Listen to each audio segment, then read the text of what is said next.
When I joined the league in 2018, one was a trialist. I had gone into the trial knowing that if I didn't get the spot, then I was going to hang up the boots forever. It's just been a crazy journey. Kaleigh Kurtz in the 90th minute. The no-hitter is in. Her third of the year glancing header. It's Kurtz.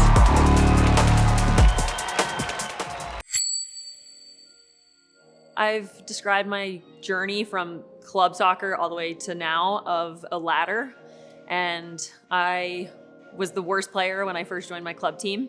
And I then built to becoming like an every second starter, and I played every minute. And then I broke my femur in 2011, right before the college recruiting process. All the coaches that I was talking to dropped me. They thought it was a huge injury, which it was. But then I had to go back through the recruiting process, went to University of Richmond for my first year, then transferred to South Carolina. I didn't start when I first got to South Carolina.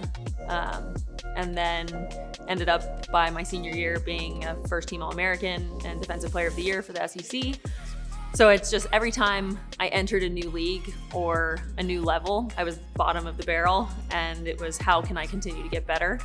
And that's one, prepping my body. But in a lot of those scenarios, especially younger, there's so many people that are tactically and technically better than me, and I needed to learn those skills to be able to get to their level.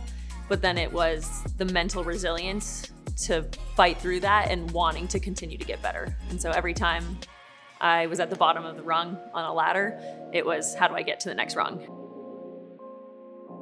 I think it's just a huge honor to be called upon every single game. When I joined the league in 2018, one was a trialist, and there were 30 of us looking to get one spot.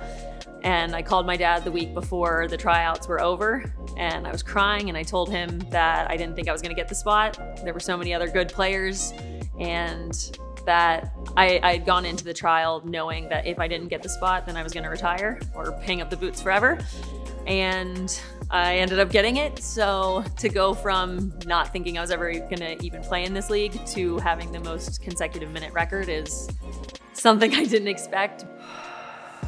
When I first joined the league, it was, how do I get a roster spot? Then it was, how do I get called into the roster for game day? Because there's only 18 or 20. Then it was, can I become a starter? Then can I become a consistent starter? So there's always been something to shoot for.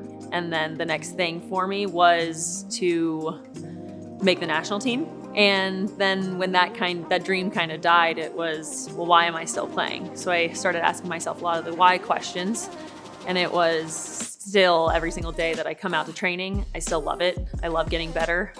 But now my why's shifted a little bit, and it's less individualistic, where now if I can help the younger generation improve or accelerate their growth in any kind of way, then that's what I'm gonna try and do. If I can get someone that I think has a really high potential to make a national team and that's their goal, then I'm gonna try and push them to their best if they want it. And it's kind of helped me mentally shift away from my individual self. Like, obviously I'm very proud of winning back-to-back Shield Championship.